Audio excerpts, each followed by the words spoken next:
5th of November saw the election for the second time of Donald J. Trump. And tonight we're going to talk about his impact, we believe, on Bible prophecy.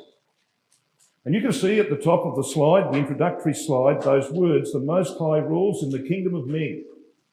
That's taken from Daniel chapter 4 and verse 17, where we read that the Most High does rule in the kingdom of men, and he sets up over it whomsoever he will, even the basest of men. And there are some who have said, well, maybe that includes our Lord Jesus Christ, because he was lowly and meek among men. I don't believe so. The context is about the Nebuchadnezzars and the Belshazzars of this world, men who did not have a moral compass. And so I believe that Donald Trump can be incorporated in that statement. I don't think anybody would regard his character as being a perfect paragon of virtue. And so God is choosing people to fulfill his plan and purpose in the earth. And it seems very likely that he's chosen this man for a special purpose. Romans 13 verse 1, the Apostle Paul makes it very clear that the people who rule our world are not there by chance. They're there because God has put them there. He says, for there is no power but of God. Did you read that? No power but of God. The powers that be are ordained of God. In Psalm 17, verses 13 and 14, we read these words, where David says, deliver my soul from the lawless one, who is thy sword, from men who are thy hand, O Yahweh, from the men of this age. In other words, God uses men for his purpose, and sometimes he uses them as a weapon against the enemies of Israel or against Israel at times. And so God uses the rulers of this world to fulfill his plan and purpose in the earth. That's why I regard the events of the 5th of November as one of the most significant events in what was really a very dramatic year of fulfilling Bible prophecy. Here he was, elected again as the 47th President of the United States of America. And of course, we know that up until the last week of the campaign, most political pundits and pollsters predicted a win for the Democratic Party nominee for President, Kamala Harris. On election day even, most of the liberal media were very confident that Harris would win. She was, of course, annihilated in the Electoral College vote, 312 to 226, to the utter disbelief and consternation of most political commentators. They simply could not believe it. But you see, if Harris had won that election, then nothing much would have changed. She would have continued on the path of Joe Biden and everything would just carry on. It's not going to be that way now, is it? Because as of tomorrow, Donald Trump will be inaugurated. He will sign more executive orders tomorrow than Biden signed in 4 years. He's determined to bring change. And we believe that some of that change impacts Bible prophecy. That's why we're here tonight. It is an amazing triumph because there were very few, except perhaps his own supporters, who thought he could win. He even won the popular vote, which he didn't do back in 2016.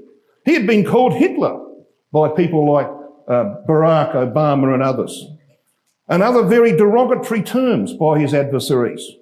He was hated. And of course, he's a convicted felon with a none too pretty past record of behaviour in the moral arena. So here is a man that's base. We can say he's base, but God uses base men for his purpose. And he's going to use this man, I believe. So none of that affected an electorate sick of struggling with the cares of everyday life, the cost of living pressures, the illegal immigrants pouring into the country, the rampant wokeism, where you had young people, young girls complaining that they were competing in their universities against males who had converted to females. He had a lot of young people supporting him for reasons like that. And the crime and the violence, which of course so much part of American life. So this outcome demonstrates the truth of Daniel 4:17. God always gets who he wants. And because we know that the powers that be are of God, he wanted Donald Trump. The answer, of course, the answer is, why did he want Donald Trump? And the answer to that is, well, because he probably will fulfill some Bible prophecies. Let's see what we're going to consider here tonight. The huge impact that Donald Trump's election will have on fulfilling Bible prophecy. The impact of Trump's win on the war in Ukraine and its implications for Europe. His influence on Israel in its war with Hamas and what might come from it. And we've already seen, of course, some developments there as of today. The pushback on woke in the US election. The impact of Trump's trade policies on the world economy. The likelihood that Trump's new golden era will end in the time of trouble such as never was. A bit more about that later. So there are a few things that we're going to try and address tonight.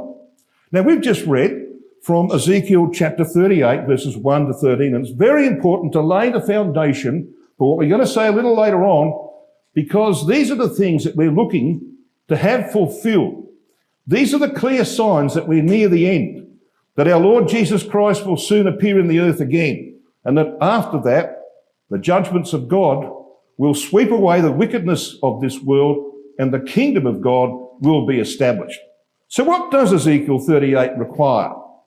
Well, we read in verse 2 that it requires that a dictator dominates the Eurasian continent. And we'll come back to that in a moment when we come to deal with the matter of Ukraine.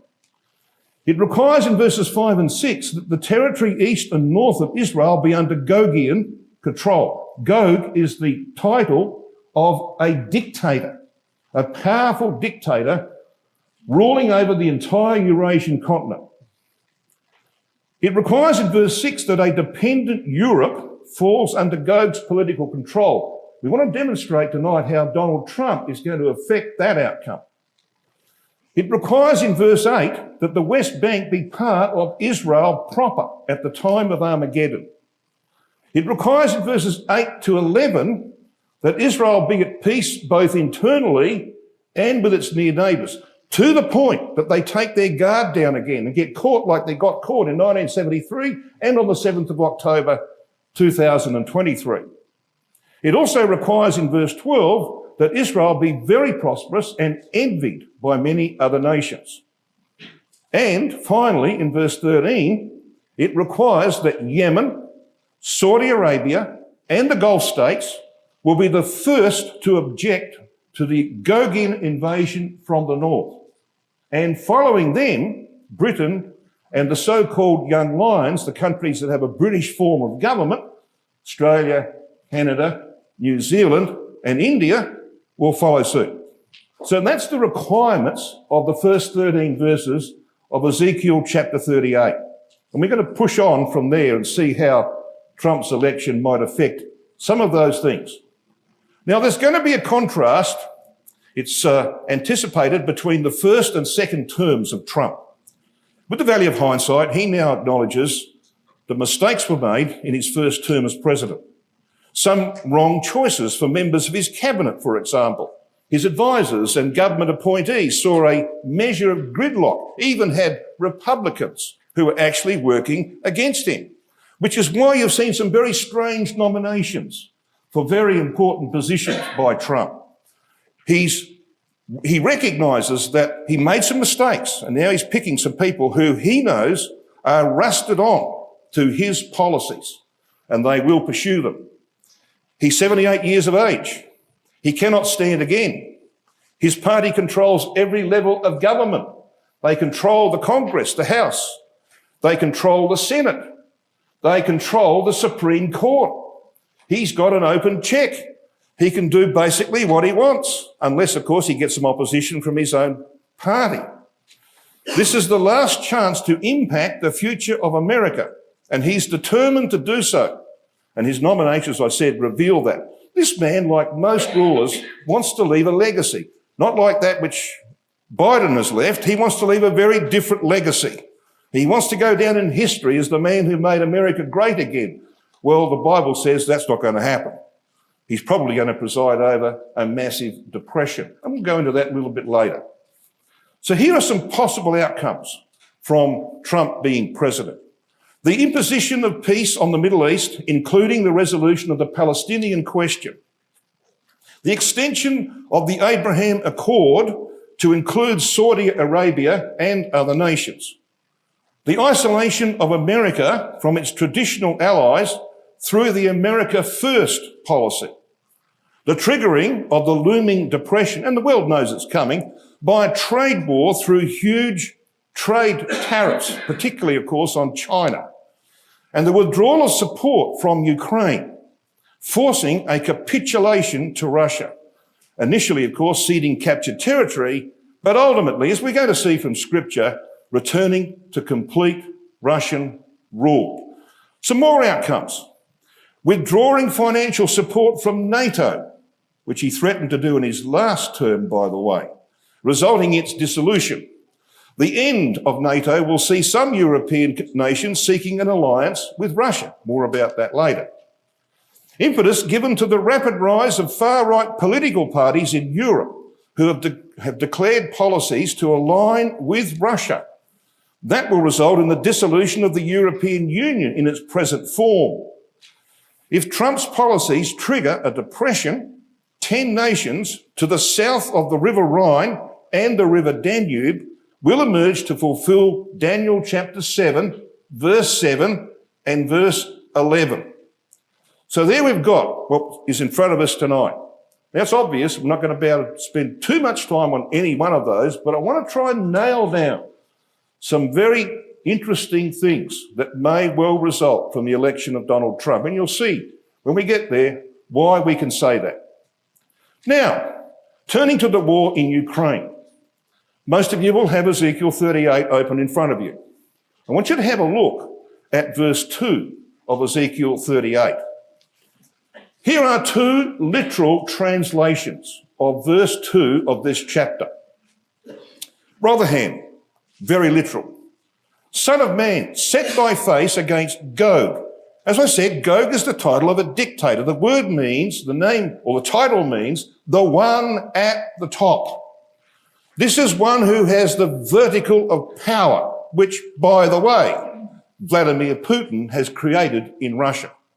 Just like the Tsarist regime where one man ruled, his word was law. If you don't obey it, then you're either dead or you're flicked somewhere else.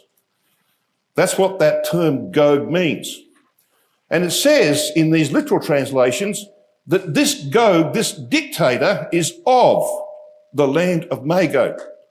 I am of the land of Australia, which means that that is the centre where I live. So Gog is of the land of Magog. He's prince of Rosh, Meshech and Tubal. Now you'll notice that the Amplified Bible is almost identical. So we can rely upon that translation. This is what that verse meant to say. So what have we got here? Well, we've got this. You can see in the yellow the names that we've just been reading about in that verse. You have, of course, Rosh right in the middle. That's the most ancient form of the name Russia.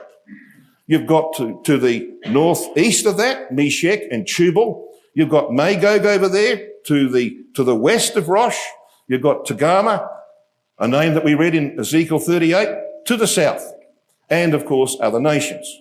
So what about Magog? If Gog is of the land of Magog, where is that? Well, you see this map. And the red line around the nations who are embraced by it. This is what historians say was the ancient Magog. And the largest country within Magog is actually Ukraine. And to the north of that, you've got Belarus, and you can see the connection with Rus or Rosh. And of course, that red line also goes into a portion of Russia, including the Kursk region, which is in the news lately.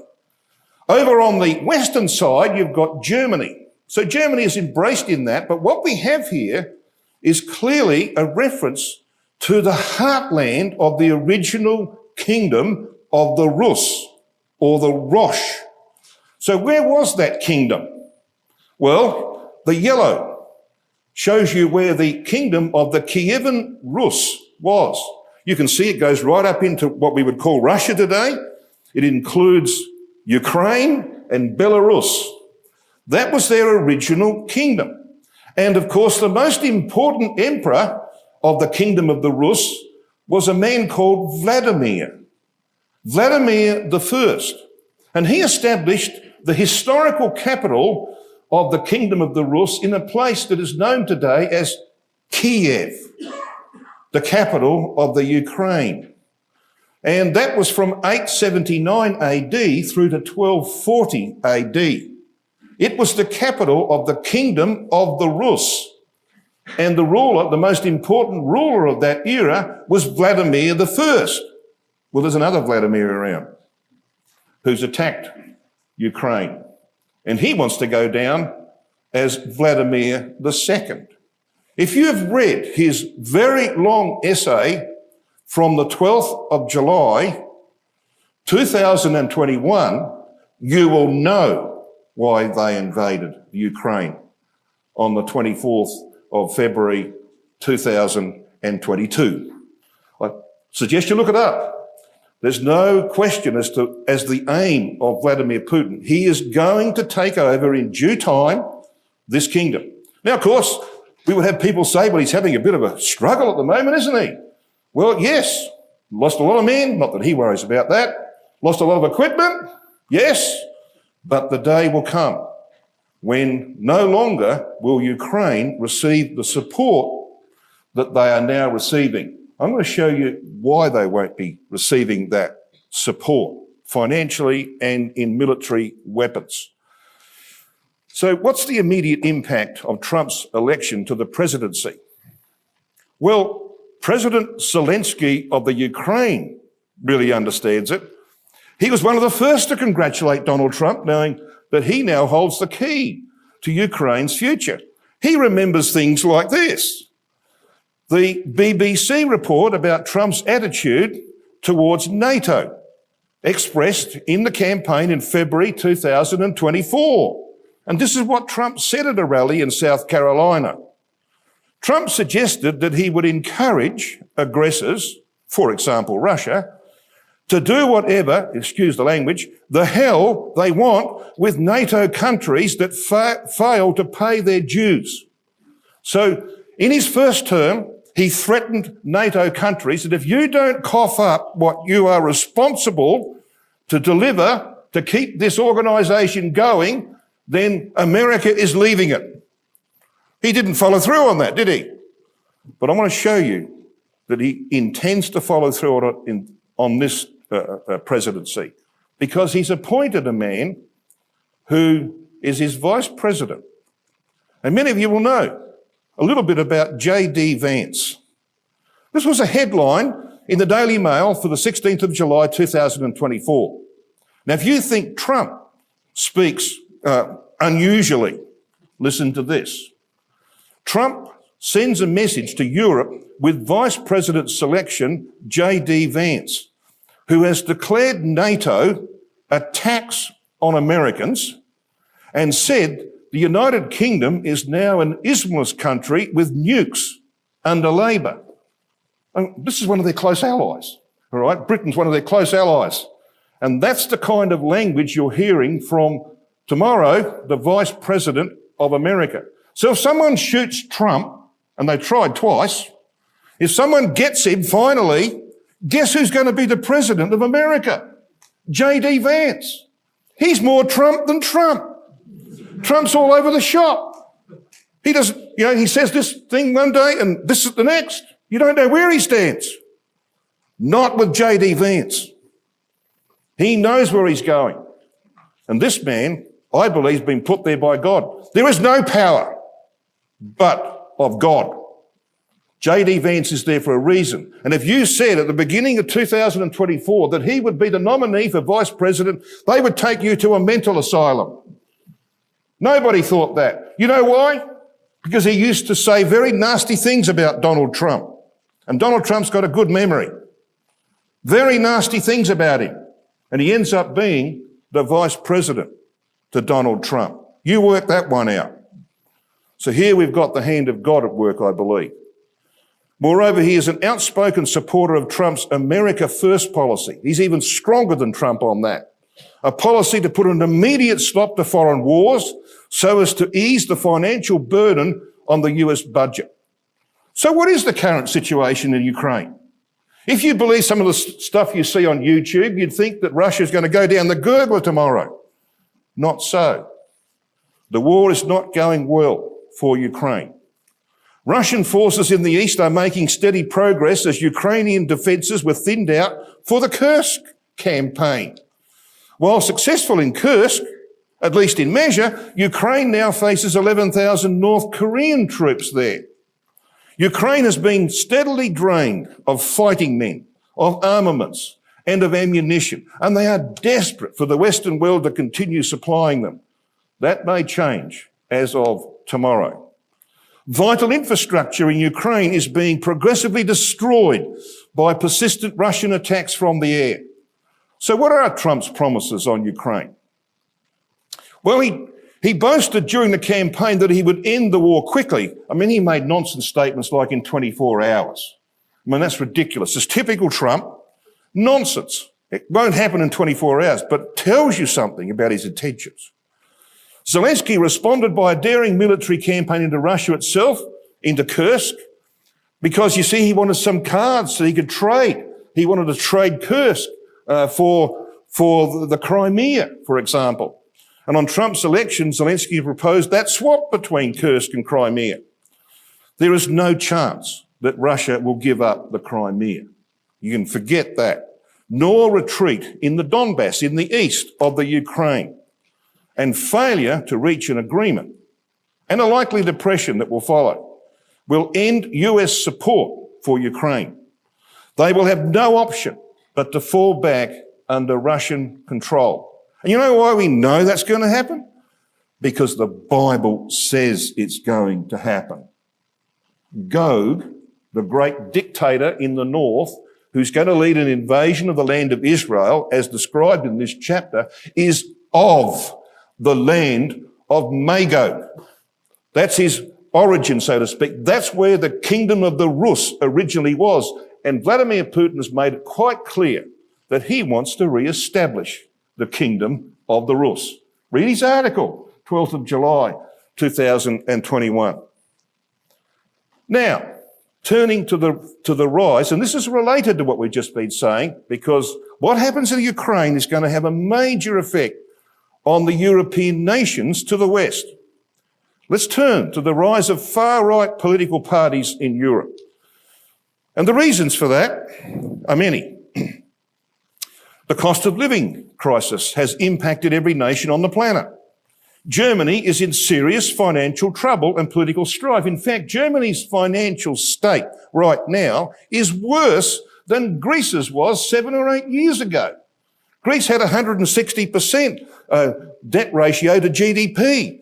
Germany's worse. Why? How did that happen? Well, because you see, ships, probably under the guidance of Russia, we don't know, but ships dragged their anchors through the Baltic Sea and they ripped up not just oil and gas lines, they ripped up internet lines.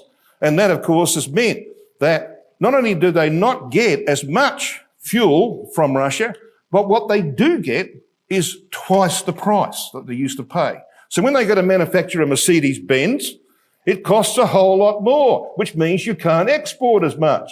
So they are in serious trouble. And then they've got a swarm of immigrants coming from the south, from Syria and all other places, through the Mediterranean into Germany and other countries, and they simply can't handle that.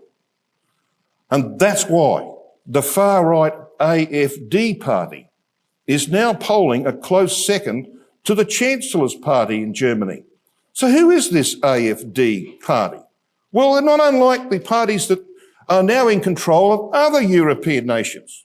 Austria, Hungary, the Netherlands or Holland, and Italy have right-wing governments who seek closer ties with Russia. And poverty is the real motivator. So here's the German far-right party, the AfD. This is their policy delivered on the 14th of July 2024.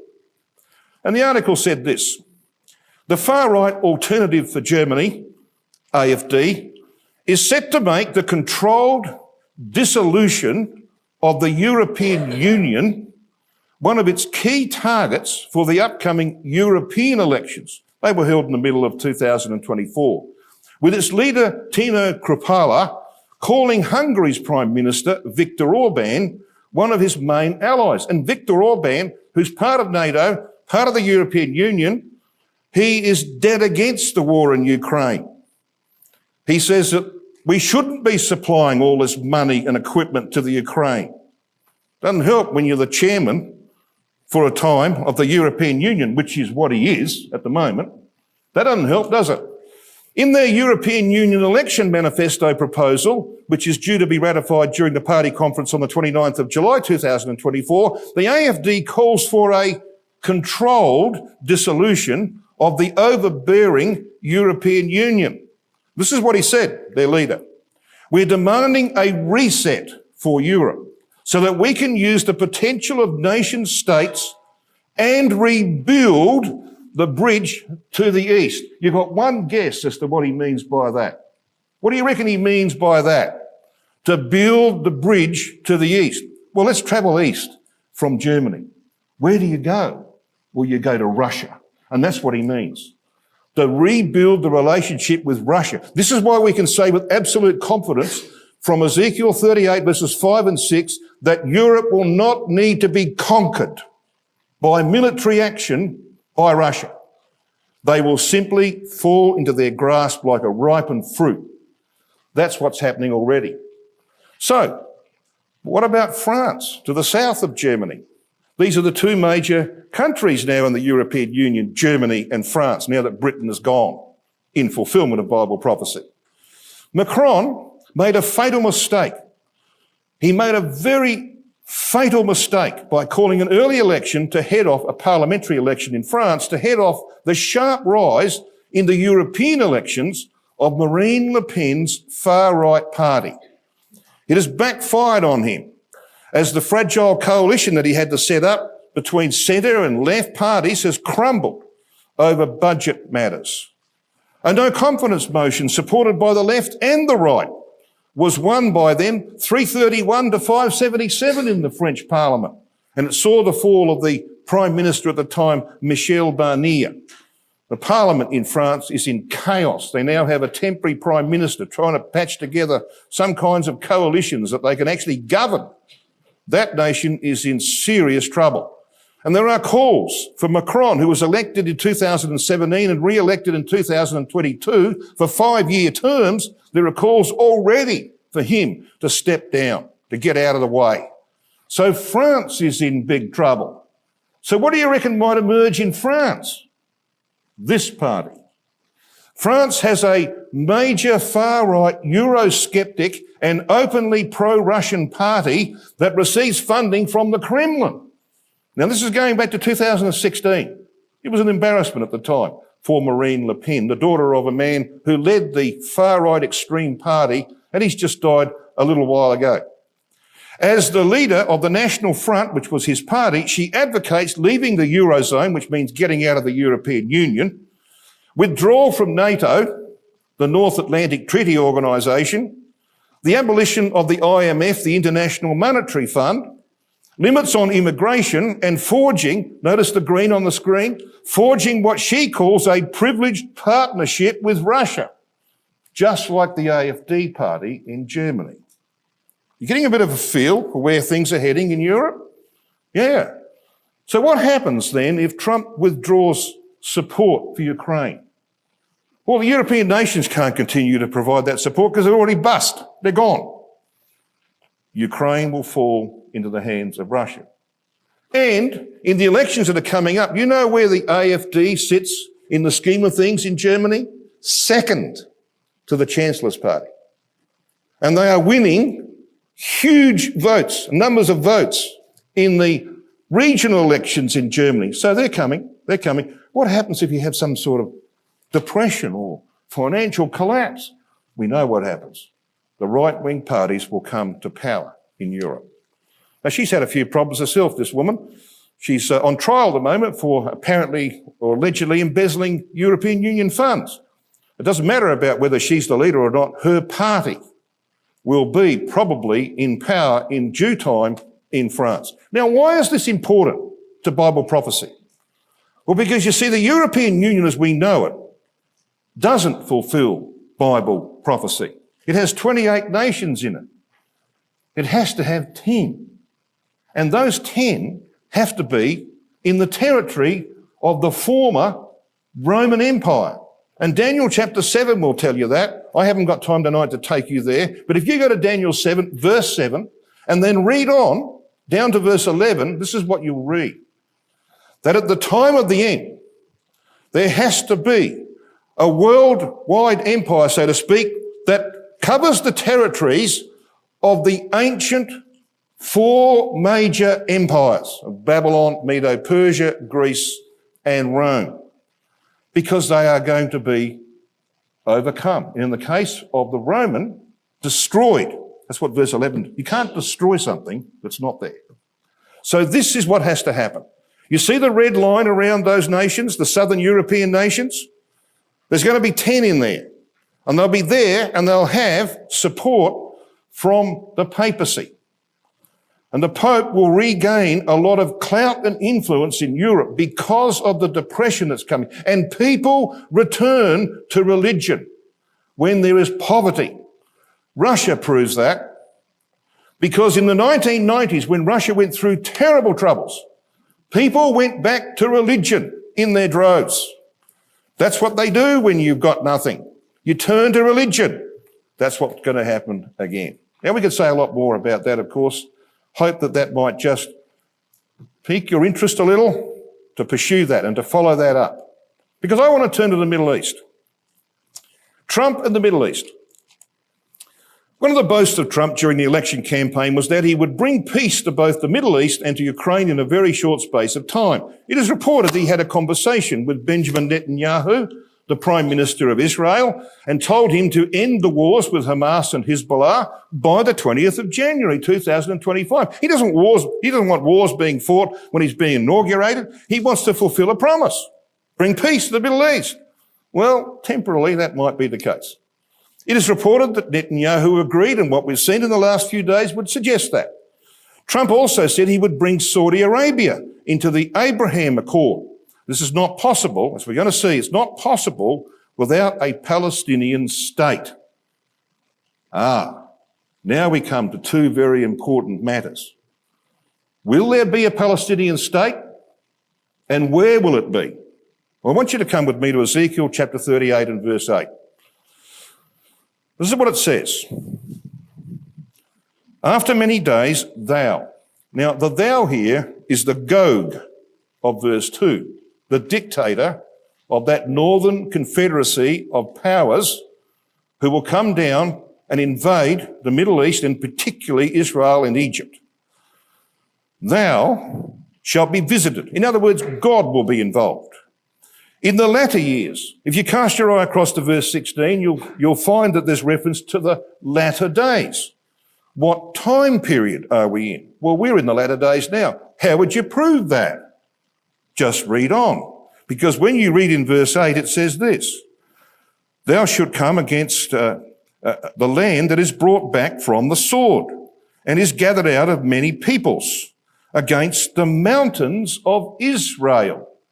Yes. So there's a nation here called Israel. Do you know that from 722 BC, which is a long time ago, right down to 1948, there was no nation on the planet called Israel. But there is now. So we're in the latter days. We know the time period. And what do we read about that nation? That it's got mountains. Well, where are these mountains? Ezekiel 38 verse 8 requires that the West Bank will be part of Israel proper when Gog enters the land. He comes down upon the mountains of Israel. And as you can see from that yellow oval shape, which is around the area, got a red line around it, that's the so-called West Bank, 90% of the hills and the mountains in the central massif of the land are in the West Bank. And Netanyahu, who wasn't once inclined towards annexation of the West Bank back in 2017, now supports that. And in fact, both political parties in Israel support the annexation of the West Bank. And they're actually right now, as I sit here, undertaking the necessary administrative tasks to achieve it. And we'll show you that. Now, there's another little passage in Ezekiel 38 that needs to be noted. It's at the end of verse 12. Because we read of these people brought back from captivity into the land that's now called Israel. They're very prosperous. They're envied by other peoples. And it tells us where they live. It says at the end of verse 12 that they dwell in the midst of the land. That word midst there is tabur in the Hebrew. And that word means, well, the midst, the centre, the navel. So it could be rendered the navel. Now, I know where my navel is. It's in the centre of my body. If you look at the land of Israel, which we know is projected in the scriptures as like a body, because it's got Mount Hermon, the head, down the bottom in the Negev, it's got two mountain ranges like the legs. It's got the Carmel range, which is like an arm. Underneath that, you've got ribs. Yes, it's like a land. Where are you going to put the navel? I know where I'd put it. Right where they say West Bank. That's the second proof that we're dealing with this particular section of the land of Israel. And Isaiah 10 chimes in, using the invasion by the Assyrians in the days of Hezekiah, king of Judah. It tells us that what they did is the pattern for what Gog will do. The latter-day Assyrian called that in Micah chapter 5 and verse 5. Okay, so we know. Can you see some red dots on that map? Can you see the green names in the text? Isaiah 10, 28 to 32. Well, those green names are represented in the red dots. You see the Assyrian of old and of the future will take the same path into the land. Exactly the same path. The mountains of Israel. And Israel is preparing for annexation of the West Bank. They don't call it the West Bank, by the way. They call it Judea and Samaria. It was called the West Bank because it belonged to Jordan once, and Jordan has a Jordan River down the middle. They have an East Bank and they have a West Bank. The Jews don't call it that.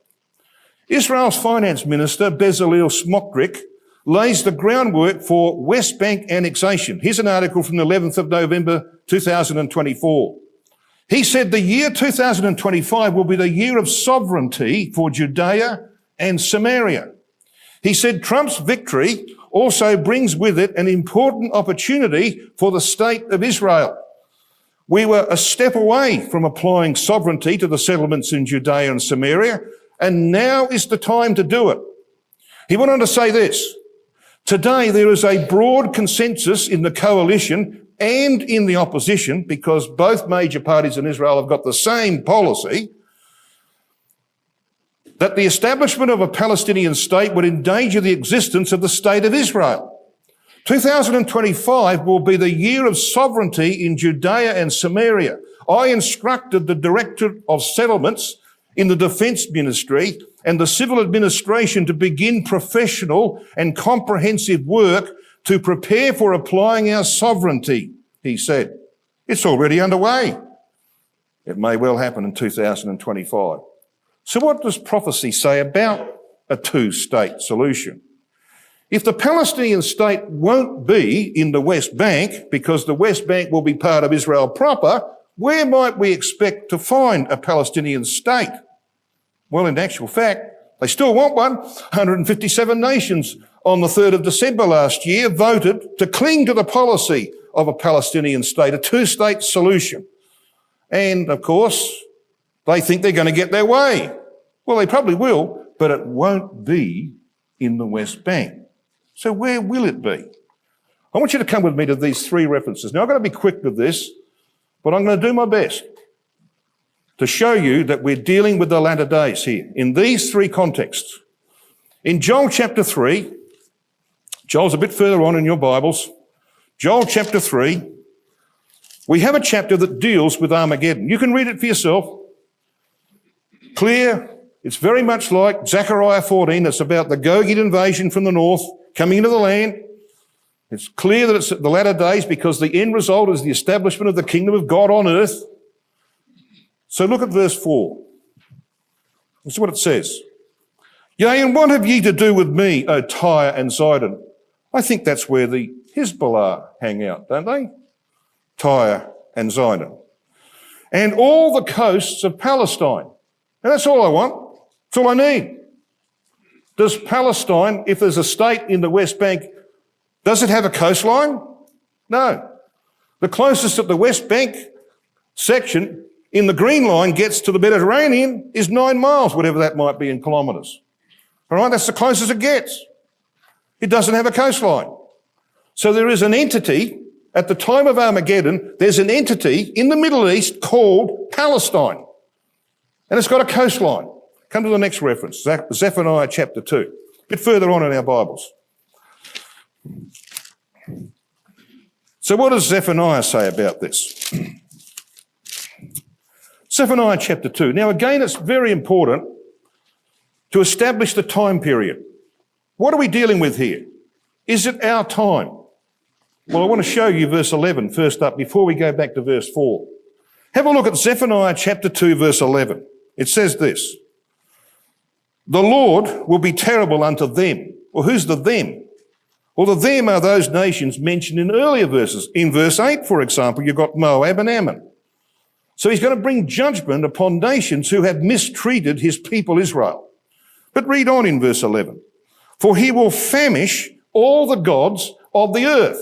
Now, how do you famish the fictitious, false gods of the earth?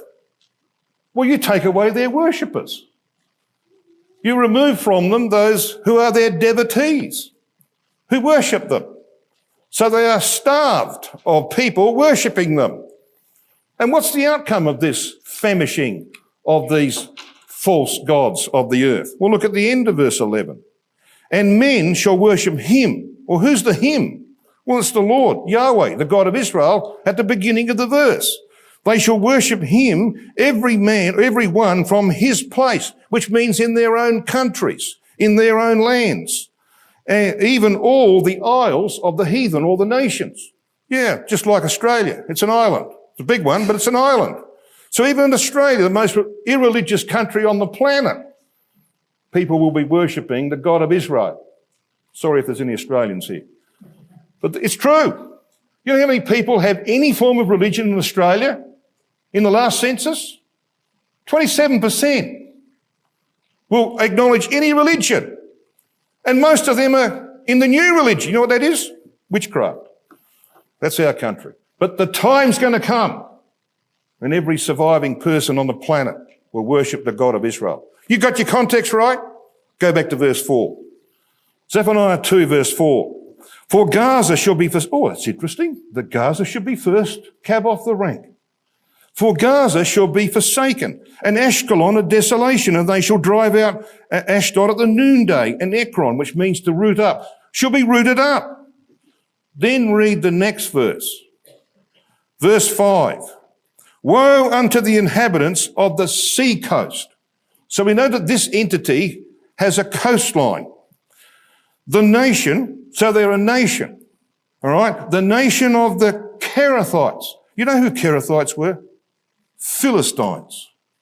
You know how the name Palestine came into existence? The Romans gave it as a derogatory name for the remaining Jews after the rebellion of Bar Kokhba in AD 135. They hated the Jews that remained because they kept on rebelling. So they called them Philistines. Called Jews Philistines. And in Roman, in the Latin tongue, you know how that was? Palestine. So the name Palestine comes from Philistine. So we've got a nation here that's named after the Philistines. Palestine. Let's just read on, verse 5. "The word of Yahweh," he says, "is against you, O Canaan," and I'm going to put a word in here because this is what it should read, "Canaan of the land of the Philistines." Yeah, I think we can confidently say that this is a prophecy that's going to be fulfilled very shortly. There will be a Palestinian state, but it won't be in the West Bank. It will not have East Jerusalem as its capital. It will be in the Gaza Strip. And I'll show you that that's exactly what is being planned. Ezekiel 25 is our third reference. Come to Ezekiel 25.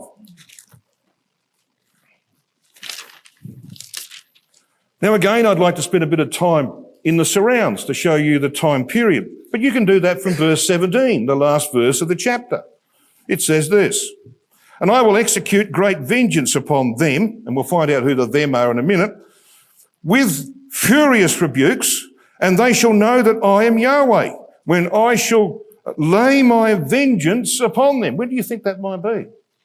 When do you think that's going to happen? Well, obviously, it's Armageddon and the judgments that are coming. Yeah. And they will know God. People don't know the God of Israel today. They will know him then when his judgments have been played out upon them. So we know the context. It's the latter days. It's about the establishment of the kingdom. Step back to verse 15. This is what verse 15 says. "Thus saith the Lord Yahweh, because the Philistines..." Oh, hang on. Philistines? Could I have the liberty to offer another alternative to Philistines? How about we put Palestinians in there? Because that's where that name came from. "Because the Palestinians have dealt by revenge and have taken vengeance with a despiteful heart to destroy it," that is Israel, "for the old hatred." If you wanted to make a summary of what happened on the 7th of October 2023, I don't think you could do any better than that. There's the old hatred. There's the taking of vengeance, the cruelty that was shown on that day and since is described there. And the reasons for it are described there. So what's going to happen next? Look at verse 16. "Therefore, thus saith Adonai Yahweh, behold, I will stretch out mine hand upon the Philistines," could I include Palestinians, "and I will cut off the Cherethims." So where are you going to cut them off from? Well, read on. It says, "I will destroy the remnant of the sea coast." The three references that we've looked at have all got a sea coast. And each of those contexts concerns the latter days and events involving the redemption of Israel. Each presages the existence of a nation, which means they're in the United Nations, a nation with a name associated with the Philistines, there's no doubt. But what about the role of the important players in the scheme of things? The role of Saudi Arabia is critical. Saudi Arabia is the Dedan of Ezekiel 38:13. It will be, along with the UAE and Oman and Yemen, the Sheba of Ezekiel 38:13, an ally of Israel at the time of Armageddon. The price for this alliance is settlement of the Palestinian issue. I'm going to show you an article that appeared in the Newsweek online magazine on the 24th of November last year. It makes that position very clear. And we know from Joel 3 that these nations seem to have a role in matters concerning the Palestinians from Joel chapter 3 verses 4 to 8. The Sabaeans are mentioned there, and Sabaeans are, of course, Sheba from Yemen. This is the article from Newsweek. As I said, this was their heading. Saudi Arabia has its own deal of the century. You'll notice they've got that in inverted commas. That's because that's the title of the book that Trump wrote, right? He wrote a book of that title. So they've got their own deal of the century for Trump. And the article outlines the situation awaiting Trump when he takes office. Saudi Arabia is wedded to a two-state solution going back to 2002 and will not compromise on it because it's the leader of the Arab world, particularly the Sunni Arab world. It can't make a decision that would put them offside. So recently, Iran, which is Shiite, and Saudi Arabia, which is Sunni, and they don't like each other, temporarily repaired their relationship through China's intervention. And Saudi Arabia is tinkering with the idea of joining the BRICS movement led by China and Russia. That sends heart palpitations through the West. They don't want that to happen. They don't want Saudi Arabia to become a partner in the BRICS organisation. So what about this nation, Saudi Arabia? Well, here is an inside view of their position.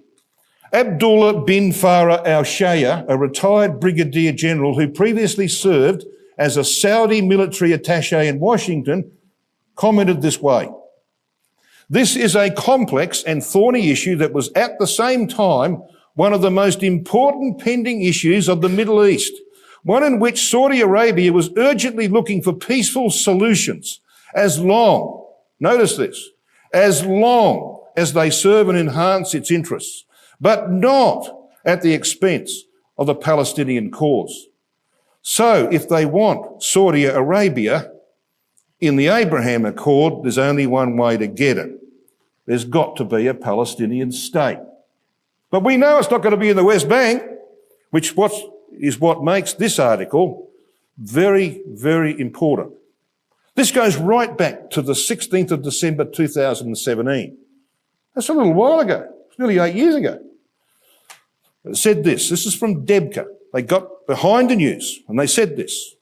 The old Saudi Arab League peace plan of 2003 is a dead letter. Riyadh, which is the capital of Saudi Arabia, has dropped its demand that Israel accept a Palestinian state with East Jerusalem as its capital. Since the original Saudi peace proposal, which the prince, and they're referring here when they say MBS to Mohammed bin Salman, the crown prince of Saudi Arabia, who rules the country, since he called Plan A dead, it's necessary to move forward to Plan B. So what's Plan B? Well, Plan B is essentially as follows. The state of Palestine would be established in the Gaza Strip, plus large tracts of territory to be annexed from northern Sinai. Egypt has agreed to this outline. This is nearly 8 years ago. It's already there under the table. And Bible prophecy says it's going to happen. There will not be a Palestinian state in the West Bank, but there will be one in the Gaza Strip. There's probably some additional territory granted by Egypt, and they don't particularly want the Sinai region anyway. So let's finally then turn, and we have to be quick on this, let's turn to the time of trouble that Donald Trump may have a hand in precipitating. He thinks there's going to be a golden age for America. It might be a total disaster and catastrophe for the entire globe. Because we read in Daniel chapter 12 and verses 1 and 2 these words.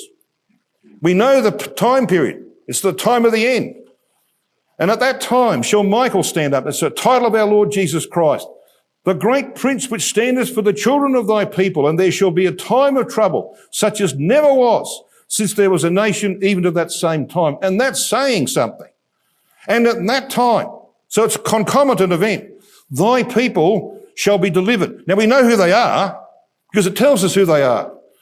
Every one that shall be found written in the book. And we know what book that is. It's called the Book of Life. And your name goes in there when you make a covenant relationship with God by baptism. It goes in that book. And it stays there, providing you walk in the right way. Goes on to talk about the resurrection of the dead, and many of them that sleep in the dust of the earth shall awake. So we're looking at a time where there are concomitant events. There will be the resurrection of the dead, and immediately after that, the collapse of the world's economy and all that the trusts in. And there will be a time on this planet like they have never seen before in history. When's that? Now this chart, of course, I'm not going to explain that. Just look at the left-hand side of the chart. 10 years there will be between the return of Christ and Armageddon, the battle we've been talking about. That is the period of the time of trouble, such as never was. And that financial collapse is coming. US debt to the rest of the world is said to be heading towards 35 trillion. That's not taking into account the unfunded liabilities of the government, which account to about 160 trillion. They can't ever pay that back. China's population is imploding. Its construction sector has collapsed. And while its manufacturing continues, of course, it's not like it used to be. It faces decreased demand and huge Trump tariffs. Almost every European country is in deep financial crisis led by Germany and France. Japan is in crisis. And something unusual, curious is happening in Japan. They don't have high interest rates like Australia and probably Canada does. Our interest rates are between 4 and 5%, set by the Reserve Bank. In Japan, they've been zero for a decade, almost a decade. Zero, which means you can borrow money very cheaply from the banks at 1 or 2%. This is what happened in the 1920s when Americans borrowed cheap money and they put it into shares and the stock market kept going up and up and up until finally, of course, it went over the edge. That's happening in Japan today. The same thing that happened in 1929. This is probably the best sign that we're very close to the return of Christ. Because when this crash comes, it's going to be enormous. Just look it up. Look it up for yourself. Look at people who've predicted crashes in the past. See what they're saying. They know the cycles are happening again. Look it up and you'll know it's coming. We know from the interpretation of time periods that we're also there, and the character of the seasons that the return of Christ is near. And the world knows that it's running out of time to stop global warming, its effects. They know. The scientists are saying that if you don't get your act together, the globe will be uninhabitable somewhere between 2035 and 2050. So the world knows it's coming. And we need to know it's coming. Financial pundits are predicting a huge crash. Some say a Great Depression. And the continuing cost of living crisis around the globe is perhaps our best sign. You know why? Because Christ's teachings about the time when he would come would be that the world would be in a time of general prosperity. That doesn't mean that every person on the planet is prosperous, but generally around the globe there has been prosperity. That's why it's so important to us. There will be prosperity in the world when Christ comes, because he says in Luke 17, 26 to 30, that it'll be like the days of Noah and Lot. What were they doing? Well, they're eating and drinking, the restaurant, pub type drinking. They're marrying and being given in marriage, jumping into one marriage and out of that into another one. Buying and selling, building and planting. They're doing all those things, and then all their prosperity collapsed in a day. After Noah and his family were put in the ark. After Lot and his family were taken out of Sodom. Those who are responsible to divine judgment are going to the judgment seat of Christ at Mount Sinai, by the way, and that can be proven, before the collapse comes. And the world knows it's creeping up on us. The pattern was set for the end. In Luke 17, 26 to 30, Christ particularly chooses these two eras to represent what we will go through. We will go through that same process of living in a time of prosperity. He warns, remember Lot's wife. That would be ridiculous, wouldn't it, if we were living in poverty and misery? Why would you say that? We will be living in a time of prosperity when he comes again. And he's not too far away. It might seem a long time to those who have been waiting for most of their lifetime. But wait for it, because it will surely come, and it will not tarry.